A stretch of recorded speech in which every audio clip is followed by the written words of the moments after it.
Hey everybody, welcome to the channel here at ASP Corporate Headquarters Worldwide, and I've been seeing a resurgence, some discussion of the number of people who practice with their defensive shotgun.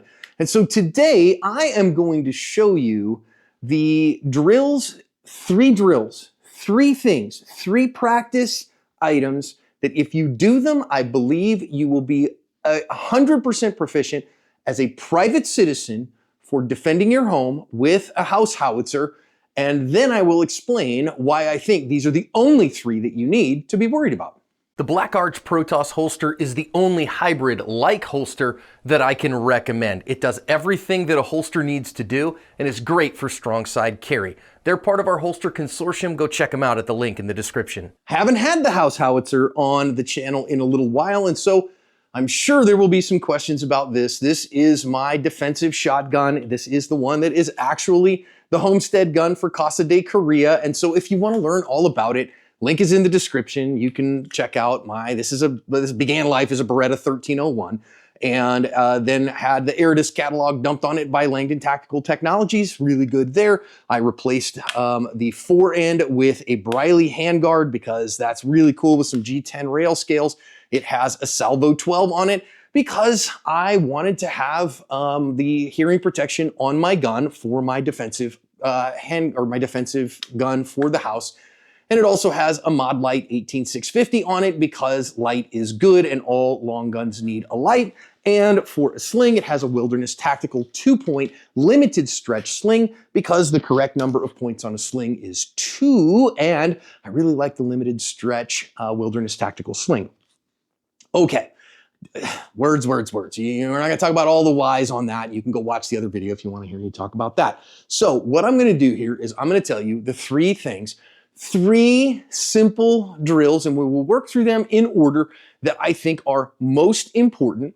And then we will talk about the whys later. So the first drill is actually what I want you to work on before you're ever actually shooting. And that is picking your shotgun up and getting it in ready condition to fire, because we are thinking this is for homestead defense. So the gun is staged for home defense. It should be in either closet or / cruiser ready. Depends on what nomenclature you want to use. I was taught closet ready. And so you got to put the gun in closet ready condition, and you can go watch the video on closet ready condition and how to put the gun and why to put the gun in closet ready condition. And go and watch that video on the channel. Again, link is in the description on that. So what that means though, is that your tube is full, your chamber is empty, and there is a round on the lifter. So I am doing this with a semi-automatic shotgun, a Beretta 1301 in this case. Works functionally the same in any semi-automatic shotgun. If you were to have a pump shotgun, there's maybe a slight difference to this in that you gotta get the pump set up correctly, pick the gun up, run the pump instead, and then be ready, okay? But in particular, on my Beretta 1301, you might have watched the video that every once in a while we have seen that there's a little challenge that could happen with this. You see that happen right there, that it kind of sits out and doesn't come all the way forward like that. Now, only if you baby it, right? Only if you're not really doing it correctly, or if you're running this in a fast reload environment and you bump it with your hand when you do that. But still, I take that into account on the way that I talk about doing this. Now, I am left-handed because, God only makes about 10 or 15% of us correct-handed, and the rest of you weirdos, he makes right-handed. So I'm gonna show you this my-handed, but it's mirror image for you who are righties. It's literally the same thing, okay? So the gun is sitting in its spot. For me, that is sitting in a quick access safe that is fingerprint ready for me to pull the gun out of the safe, sitting in this condition and sitting fully loaded with 6 in the tube, 1 on the lifter, and then my side saddle full. Okay, fine. So, but it's ready to rock. So all I have to do to get it ready to go is very simple procedure here. Again, I'm using this hand to kind of think about the rack, and I set mine with the gun facing kind of out, with the ejector out towards me as a lefty. If I was a righty, I would set it probably with the top of the gun facing me in order to grab it to orient it correctly. But like this for me. So I reach down and grab the gun.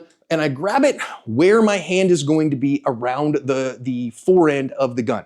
I reach down and grab that sucker and I bring it up here to my hip and set it on my hip, and then I'm just gonna grab the charging handle, pull back. Oh, geez, of course I did it with the shell lifter off like that with the gun being empty, so it didn't do exactly what I wanted to do. Let me do it again. Grab this, pull, let it go, and let it come all the way forward. Then I'm just gonna tap it, because again, that little challenge with the 1301 just makes me take the second to tap it. If I don't have time to tap the gun, I'm in a big, big, big world of hurt, okay? Then all I'm gonna do is grab a hold of this, and again, what I should be here is I should have the gun on safe, which this gun is set up for me as a lefty, and so therefore the safe position is reversed, so it's actually on safe when the safety lever is over on the left. For you righties, it'll be reversed, because then that lets me grab a hold of this gun and flip and put the sling on, all right? Now, again, I just wanna recognize that I do think long guns for home defense should have slings, and you should use it. Just take the second and throw it over your shoulder, because if I need to then put the gun down and do things with my hands, open doors, grab children, move stuff around, I can do that and then get the gun back in the fight very, very quickly. Okay, now that I've got it over, let's go through that again. So that is taking the gun from the closet into a closet, out of closet ready, into shooty ready, and being ready to then go flow to my problem or hunker down in my space if I'm not leaving my master bedroom. Let's look at it again. Take this off, pull this down. Okay, so I'm just going to work on putting this together. So I reach down and grab a hold of it, pick it up, put it on my hip, run it, tap it over the top of my shoulder, grab a hold of it. Now I'm ready to go, okay? I'm ready to move. This is a movement ready, so my safety is still on. Okay, so that's the first thing that I would work on, so that you do it every time. So now the gun is ready. Now, if you really had a second and you wanted to be really ready to go, I'm gonna reach over here and grab a couple of dummy shells. Of course, make sure we're doing this in dry practice, right? We don't use live ammo. These particular ones, you can see they don't have any, they don't have a primer in them. These are weighted and they are dummy shells. And I'm going to put these bad boys in my side saddle like I normally would. Because if you had an extra second, I don't mind going to war with this particular gun. Has a 7-round tube, and so with 6 in the tube and 1 on the lifter, having 7 in the gun as a giddy up, that's actually more capacity than a standard magazine for an AR-15, and so I'm totally comfortable with that. But if you wanted to get that extra one, then you'd add this little bit. And I don't mind this. This is great stuff too. I pick the gun up, put it on, run it, tap it, get a hold of it, and put the sling on. So now the gun is ready to run. Pick that up, add my last round underneath, and now my gun is full and complete and ready to rock, okay? Now I've got 7 in the tube, 1 in the chamber, so now I've got 8. Okay, if you felt like that was important, that's good. I don't think, again, that's super critical, but that's the one. All right, now let's talk about drills. Second drill. Second drill here is very simple. It's just an up drill. It's just getting the gun from a ready position and getting a shot on target. We'll talk about why this is the most important one in a little bit. I bet you can figure it out though. But what we're gonna do here is we are gonna take ye olde shot timer and we are going to turn it on. Yep, and I have set this one right now to where I am working. I just want to get a beep from a randomized beep, and I wanna come up and fire 1 shot and hit center of mass. Now, honestly, I don't even care where you shoot somebody with a properly loaded 12 gauge, okay? You shoot somebody with a 12 gauge loaded with buckshot, I don't care where you shoot them, they are not gonna be doing anything, okay? They've never seen somebody shot with buckshot that did anything but lay down and deeply regret their life choices. But I wanna get a center mass hit. So I am looking here at a 3rd scale target. That is my safe backstop, my dry fire target. And I'm gonna get a single shot on it. And I have my par time right now set at 0.5 seconds. That's spicy, okay? That's really, really fast. And that's about as fast as I can do, honestly, right? I know some guys that are 0.4s, but again, I'm running a Salvo 12, so it's a little bit nose heavy. So it takes me just a touch longer, but I can still get 0.5s when I'm doing it well. So I'm gonna do these first with no light, and we'll talk about those in just a minute. So we are going to establish our push-pull. Go watch the video on push-pull. We're not talking about all the push-pull stuff here. So I'm gonna establish my push-pull, see my sights, press my trigger, bang, get a click, and then go from here. Now, one interesting thing, again, Low ready in a shotgun, on a shotgun, low ready means my safety is off. So that's different on a shotgun than it is on a rifle, on an AR pattern rifle especially, and different in a pistol because again, I actuate the safety using my trigger finger on these Berettas as well as on Remington shotguns, okay? If I'm using a Mossberg and I don't wanna do that because it's got the safety up on the tang, super. Okay, but I'm in a ready position here. Okay, let's get a couple of beeps, see if we can get our shot off in 0.5 on this third scale targets, which is equivalent here. It's across a 10 feet room from me. So it's at a 10-yard target. Let's see what we got. Yep, sure got it. Feel good about it. Okay, very good. Again, we're loaded now with that dummy shell that I had put in there earlier, and that's great. So just got it. Got a good A zone on that. Okay, it was low. It was a low Charlie, but I was right on it. Okay, that's fine, and it is going to eject out. Okay, that was a low Charlie. I would have hit him in the hip. I don't think he would have liked it, but not the shot that I really wanted. Let's try again. Yep, got a great A zone on that. I was still coming up when it happened, so I would have over traveled on recoil, but it was right in the middle of the A zone. That would have made a mess of whoever it was. One more. Yep, a little bit on the right side of the A zone, but right in it. So that's the most important by a mile. We'll talk about why in a little bit, but that's drill number 2. So we got the gun ready and ready to rock. Drill number is number 1. Number 2 is a single up drill. We can add 2A, and 2A is I am going to utilize my light and turn my light on here. So I am going to come from the low ready position, light on, see the light, and press the trigger. So that's gonna maybe add a tenth or something, but I'm gonna still try to get it in 0.5. Let's see if we can still do it. I think you can.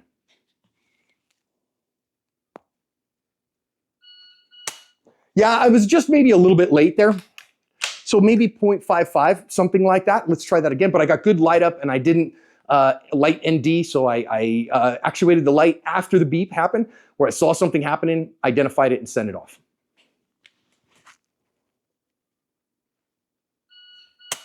He would have been a little high, would have hit him in the neck. Again, don't think he would have liked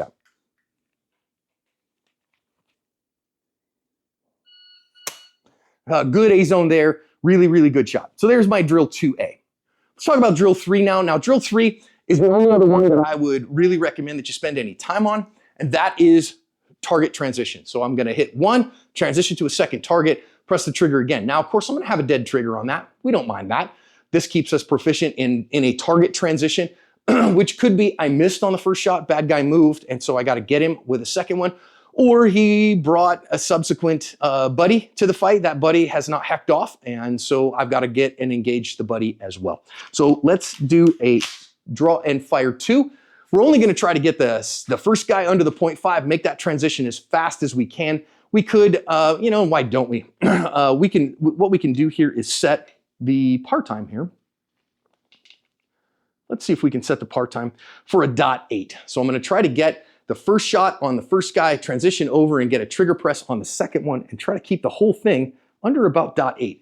Now, of course, I'm not getting recoil here. So you're like, well, it's not the same, John, because you're not gonna get recoil, right? Which is why I'm doing a .8, right? Which for me is fast, might not be fast for you, or it might be super fast for you. So just figure out what you can do and then work on getting your times better. That's as simple as that. I'm not telling you this is the standard you gotta hit to. I'm telling you this is what I'm working at right now, okay? Let's do that again. Let's get after this. We're gonna get a single shot here, and then we're gonna transition over to the second one. Well, I was a little bit late on the transition. I kind of hung out on it, so you saw that second one I was a little late on. A little late on the transition, so it's probably a .9 on that one to get over to the second one. Let's try it again. You know what I didn't do there is I didn't move my eyes soon enough. It's all about getting off the first target. As soon as I see the shot there and I know it's gonna break, then I gotta move my eyes to move the gun to the second one. Hang on a second. I need to reset my trigger. Cheating.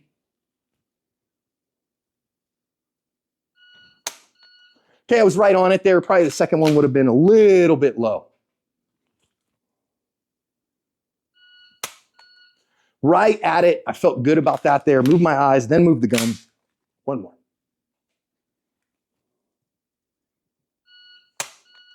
Okay, maybe a little bit behind it on that one. I kind of had a U shape on my transition. but not bad. Okay, those are the three. Those are the three that I recommend. So let's talk about why. Now, I am not saying there's not more that you could practice with a shotgun. There's plenty more you can practice with a shotgun, right? So there's violin loads, and there are, fire to and load to, and there's an awful lot of loading technique that gets taught with a shotgun and practiced with a shotgun, because the idea says, man, the problem with a shotgun is it's low capacity, and so you've got to work on keeping it stocked. Okay, except for I have never seen in 50,000 private citizen gunfights that we've analyzed, thousands of police officer uses of force caught on camera. I've only seen a few private citizen shotgun uses, frankly, but I've seen several bunches, dozens of police officer involved ones. I have never seen somebody shot with buckshot with a shotgun who did anything but lay down and deeply regret their life choices. So that first shot is all that matters. Now, in a SWAT context, okay, so if you're a SWAT cop on a shotgun, or certainly a military context, you're a Marine clearing buildings in Fallujah. I know we're not doing that anymore, but you get my point. That's where the experience comes from in that world. And so that looms large in their world. If you're a SWAT cop, you might have 2 4-man teams, and you're on a 4-man team, and you come into a room, you see the problem, bang, bang, you shoot that guy twice. And then, the rest of the team clears the rest of the room with you. Great. The second 4-man team goes to the next room, and then you got to stage up because you're going to be the next 4-man team that's going to come and relieve them to the third room. So you got to get your gun stocked again, because you got to start with a fresh gun for your fresh set of problems. So that is a SWAT, TTP, SWAT tactic, technique, and procedure, and important for them. I think if you're a patrol cop, kind of similar stuff. I might find a perp, I find a goblin who crawled down a hole, and I got to deal with that problem, but I don't know that I don't have other problems, so I need to get that gun restocked. All right. As a private citizen, I just think that's just not a problem, man. The first gunfight you're in is the only gunfight you're going to be in. That's what we see again and again and again and again and again and again and again. We just don't see people that get in gunfights and then secondary gunfights and tertiary gunfights. And if I've got 7 or 8 rounds in the gun, I've got 8 bad guys worth of gunfighting capability, and you're just not going to have a gunfight with more than, I very seldom see a gunfight where more than 2 perps get rounds in them before the gunfight is completely over. I've seen, I think, 3 or 4 where 3 perps get shot. But now, I've got at least 2 rounds per bad guy, and buckshot does devastating work on the human physique. So I don't think that, practicing that stocking stuff at speed is really all that significant for the private citizen. I'm not saying you shouldn't necessarily maybe just work on it, because it's something you're going to be doing when you're on the range, but it's not a big practice. Now, that's why I say, hey, the up and then the transition, right? Because we do see more than once, shoot a bad guy, then his buddy shows up, or his buddies jump through the window or something, bang, oh no, I got to go get him, bang. But again, more than 2? Probably not in reality. Almost certainly not, in fact. You're talking about the very tail end of the bell curve in gunfights, 99.99% of gunfights. You're not going to deal with more than that. So I don't really worry about it. Now, as far as the other one of getting the gun out of closet ready, that one is because, remember, shotguns are not drop safe. Most long guns aren't drop safe, to be honest. And therefore, you want to keep it closet ready. You don't want to keep it in that condition with a round in the chamber. It's just not safe to do so. And I stand on that. All of the national level instructors that I know stand on that. So you want to practice under duress. Wait a minute, I just heard a window break, or my dog is freaking out and somebody's banging on my door like they're trying to kick in my door. So I go grab the shotgun. I want to get it stocked and my sling on and be ready to use it in a predictable manner, and in a manner that I am confident that I have practiced and that I'm not wondering what should I be doing right now. Okay? So those are the 3 things that I would really strongly practice. Now, again, if you want to practice your violin loads or your doubles, and you're like, man, I got a battle belt with quad loads and stuff like that. And of course, if your shotgun is not for defensive use, but you're practicing for 3-gun, well, then you're going to practice 3-gun stuff, and that's cool. And I got no problem with that. I'm all for it. Go have fun. 3-gun's cool. But if you're just a private citizen for defensive shotgun, and that's why I have shotguns, I just have them for defensive use, right? And yeah, I do some bird hunting and we shoot some clays on occasion. So that's a different world. But for emergency use, Those are the 3 things that I do. Those are the 3 things. And how long did it take me to practice all those? I just spent, what, 10 minutes with you, and I explained them and all that? So if you spent 5 minutes once a month doing that, I think you're prepped and ready to rock if you're doing your dry practice to be ready to defend your family with a shotgun. Hope that helps you.